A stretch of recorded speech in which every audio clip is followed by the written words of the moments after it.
what was the morning show? Was it NBC? Fox and Friends. Fox and Friends. Okay, right there in Manhattan, cabs going by, everything. Yeah. Describe a day of a televised stage experience to those of us that will never experience something like that. But what is that day like where you're playing music in a very loud, crowded place, televised with... I mean, I've never experienced anything quite like waking up 4 o'clock in the morning, walking down the street from your hotel in New York City, and strumming my electric guitar at 4:15. Yeah. Completely blazing. I mean, that woke me up, man. I was at 4:15. I was ready to go. Yeah, man. it's an audio cup of coffee. Yeah. Absolutely. That's a great way to look at it. Yes. Yeah. Nice, Drew. So, yeah, it's kind of the thing where we flew in on a red eye. So we were there, like maybe midnight, and then we got about 3 or 4 hours sleep. And Some wake up coffee. Yeah, some coffee on the way there. Yeah. And I don't know if you knew this, but they served barbecue for breakfast. Really? So that was always that was also interesting. That city never sleeps, they say, and it's true. Yeah. What I want to know is, why is there always a jackhammer going at all? It's like there's one guy playing the jackhammer everywhere in the city. Well, actually, that was the one morning there wasn't, but there was some rock band set up in the middle of the street, so I don't know which is worse. So annoying. It's going to be a very morbid question, but Armageddon, right? The movie, Bruce Willis, Ben Affleck, right before Bruce Willis, this sounds very morbid, but I'm going somewhere.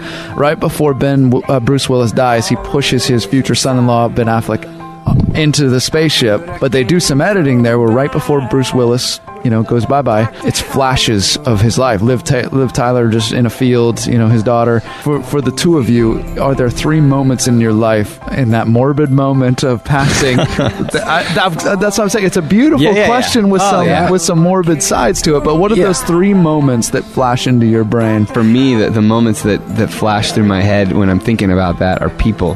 Yeah. I had a friend of mine tell me, amazing musician that I really look up to, he said, you'll never remember any of the awards you win, the tours you went on, the records you sold. You'll remember the people. Right. And so those are my wife and my family are the I guess that's a collective 3 moments that would pass before my eyes. Yeah, and Drew, Bugs Bunny. Well, that would be one. Last time I was pushed onto a spaceship, I thought of Bugs Bunny. I thought you were going to say, this isn't funny, Jayar. This really happened to my cousin Eddie. The exact same thing. This is weird because, like he was just telling me about it. But, I'm just sorry, Bugs, but, it would be probably my wife and my daughters. I just, you can't, that's just such a strong connection, as a father, to be able to, wow. But Bugs, if you're listening, and Bugs Bunny, because I named one of my kids Bugs. That's also not true. No, it's not. Nor was I actually pushed onto a spaceship. That part I think is true. It did happen to my cousin Eddie. Yeah. That part is true. I'm really toying with ditching this question from now on because it never really goes where I want it to go. It just leaves us all depressed. Okay. But depressed because we were never pushed onto a spaceship, right? Right. Yeah. It's not real and I want it to be real. Yeah. I like that question. That is. I say you keep asking it. Okay. Yeah. Keep it on the list. Okay. And now I got to see Armageddon because I've never seen it. Oh. Well. For John and Drew of Switchfoot. Number 1, have you ever cut a show short because you were just plain tired? Threw up all over stage. Is that a yes? No. No, that doesn't count. That doesn't count as tired. Yeah, that's not, we've got a game of whatever going on the bus. No. I want to get back to it. No. Okay. No way. No. Number no 2, way. Do either of you handle the checkbook in your respective homes? I don't. When are we home? Yeah, I don't balance or the on the road. No. It's more about the checkbook than where you're keeping tabs on the checkbook. No. Yeah. Okay. Have you ever voted for a contestant on American Idol? Phone? Never. No. Okay. Number 4, do you do your own taxes? I do a lot of them. Like Quicken? Oh, you mean me or my wife, or you or your wife? Yeah. Yeah. Okay. So you don't hire out. Actually, I do. Yeah. Yeah. You could write off quite a bit being in a band, right? Yeah. Picks. Yeah. I'm writing this off right now. Yeah. This conversation. Okay. I will show up on your W. Yeah, I need you to sign this. No offense. None taken. Do either of you use a fake tree come Christmas time at your place? No. Real deal evergreens. I lived in Sac for a while, and so we go up into the hills, and there's trees you can cut down, and up in the mountains there. What's it called? Is there a song on a Switchfoot album you wish you could take back? Was never written. There's elements in songs that I would change, but I don't think there's any song that I would take back. It's like a photograph. It happened. Right. You know, you wish you weren't wearing bell bottoms, but there they are. Yeah. Would you steer, based on your experiences, would you steer your kids away from a life of music based on your experiences? No. Okay. No. Like, if I were to ask Kirk Cameron, would you steer your kids away from TV? He'd be like, I would never put them in this spot. But you guys, you've had a good experience enough that you wouldn't mind them getting into it too. Yeah, music has brought me my closest friends, my best experiences, and I've always experienced the world with the soundtrack, and now to be able to actually be a part of other people's soundtrack is a real amazing opportunity. John and Drew, 10 yes or no's. Would your wives say that you're a good listener? Getting better. What was the question? I'm sorry. What was the question? Would your wife, Mr. Foreman, say you're a good listener? Oh, right. Yeah. Really good listener. Okay. Yeah. Did you cry during The Notebook? I didn't see The Notebook. Okay. Yeah, well, you should see Armageddon. Yeah, Armageddon, The Notebook. Maybe I should watch them both at the same time. A marathon. An Armageddon Notebook marathon. Armageddon Notebook. Great scene in The Notebook where Bruce Willis dies. Yeah. You're going to love it. I love spaceship. That stuff. It's cool. Have you used the fact that you're a recording artist to get something free or cheaper? Drew? Yeah.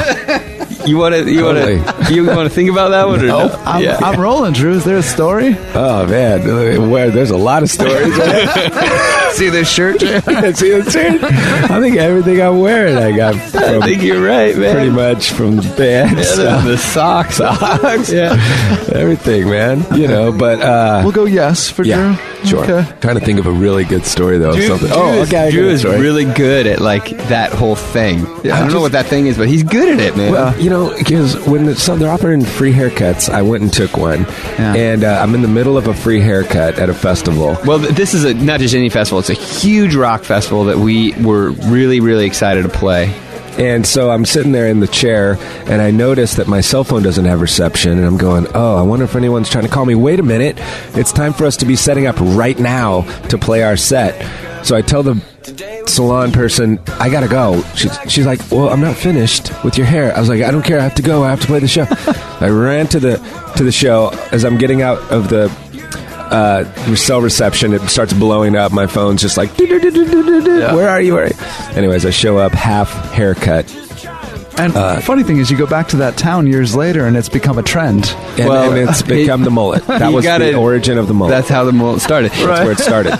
He earned himself that day the nickname Haircut Shirley. Yeah, I got that nickname for a while. So, but it was free. Yeah. So half of it. Yeah. Half of it. Nothing handles. The whole thing was free. Yeah, he just didn't have the time to enjoy the whole back thing. Yeah.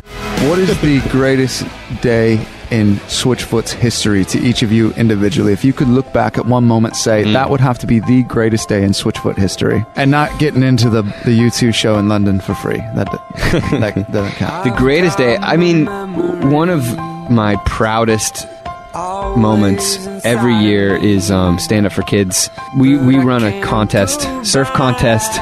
And my dream is always to be a pro surfer. So surf contest / concert on the beach.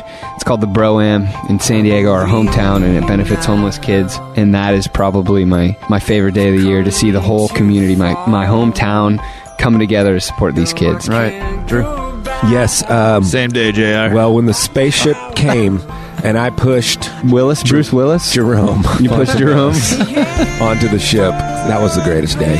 Onto Bruce Willis? Yeah. When the new CD comes out on the 27th from Switchfoot, John, are you and your wife taking your every release walk to the record store, or is it still in business?